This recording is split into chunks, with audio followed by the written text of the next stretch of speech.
Salvador Felipe Jacinto Dalí Domenech nació el 11 de mayo de 1904.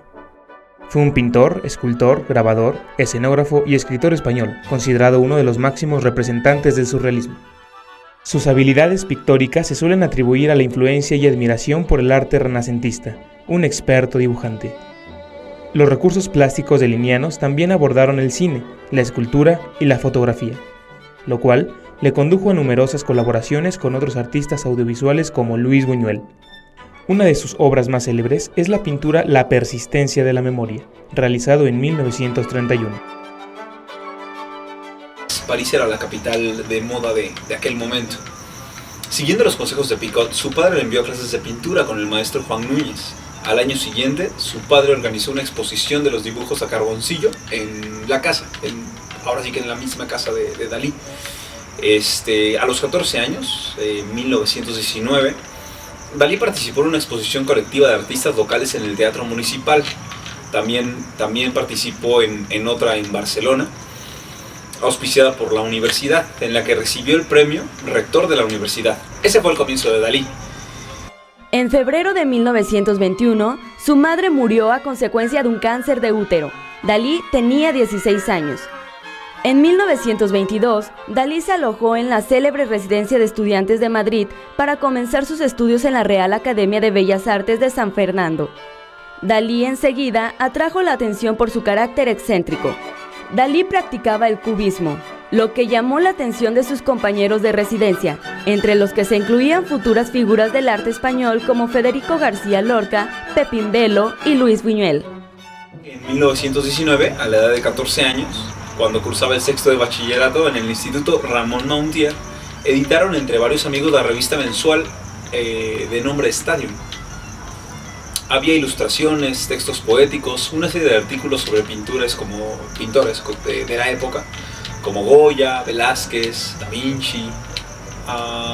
Más que nada era de interés cultural y de artistas contemporáneos. Esto fue lo que empezó a acercar a Dalí a todo el ámbito del arte contemporáneo. Dalí fue expulsado de la academia en 1926, poco antes de sus exámenes finales, por afirmar que no había nadie en esta en condiciones de examinarlo. La maestría de sus recursos pictóricos se refleja en su impecablemente realista Cesta de Pan, pintada en 1926. Ese mismo año visitó París por primera vez, donde conoció a Pablo Picasso, a quien el joven Dalí admiraría profundamente. Picasso ya había recibido algunos comentarios elogiosos sobre Dalí de parte de Joan Miró.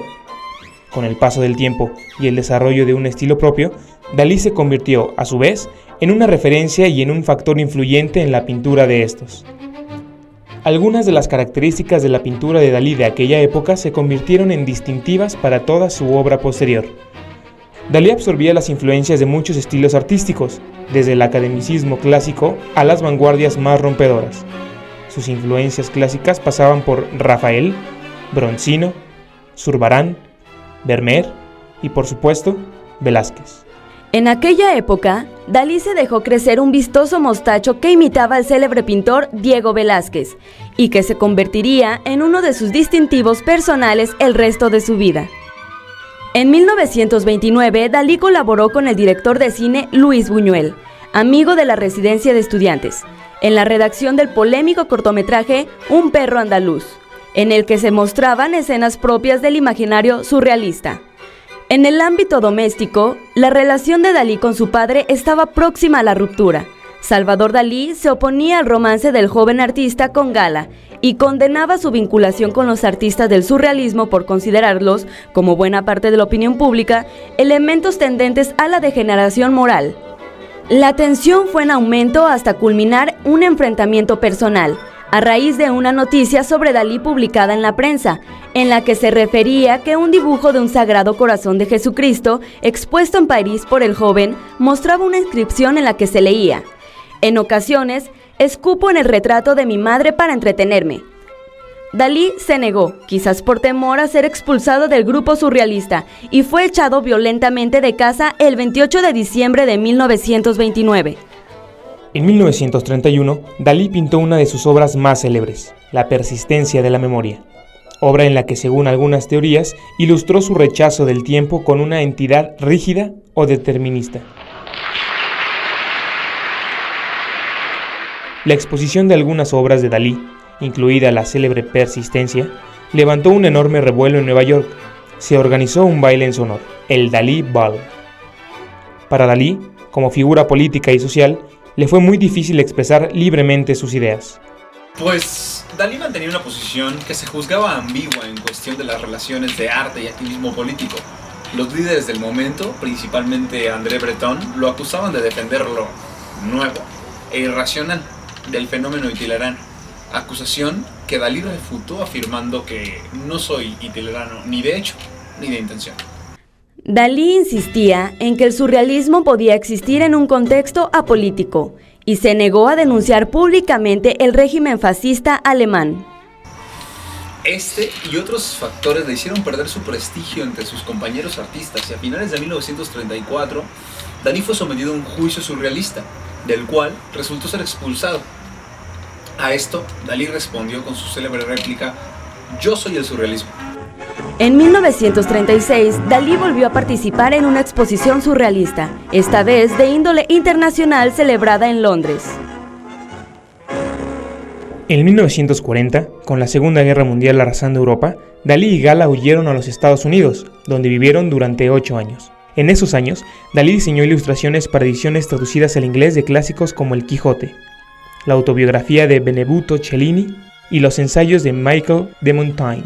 Emprendió con Walt Disney la realización de una película de dibujos animados, Destino, que quedó inconclusa y que se montó en 2003, mucho después del fallecimiento de ambos.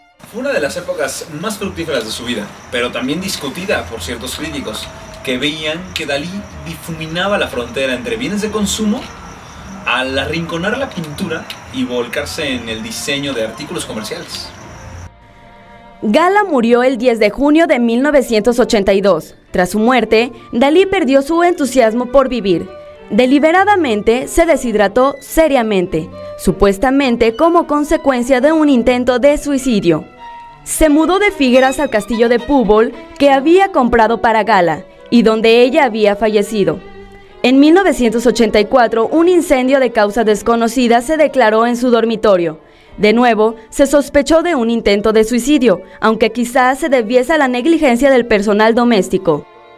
De cualquier modo, Dalí fue rescatado y regresó a su domicilio en Figueras, donde un grupo de artistas, mecenas y colegas artistas se encargaron de su bienestar hasta sus últimos años. Se ha denunciado que Dalí fue obligado por algunos de sus cuidadores a firmar lienzos en blanco que serían vendidos tras su muerte como originales. Estos rumores hicieron que el mercado del arte se mostrara escéptico con las obras atribuidas a Dalí durante su última época. El 23 de enero de 1989 murió a causa de una parada cardiorrespiratoria en Figueras. La edición literaria, y especialmente su interés por las artes gráficas, le llevaron a producir numerosos grabados y litografías, aunque en su primer periodo su obra gráfica igualaba en calidad a su obra pictórica. Con el transcurso de los años, Dalí se dedicaría a vender los derechos de sus imágenes, pero sin molestarse personalmente en su impresión.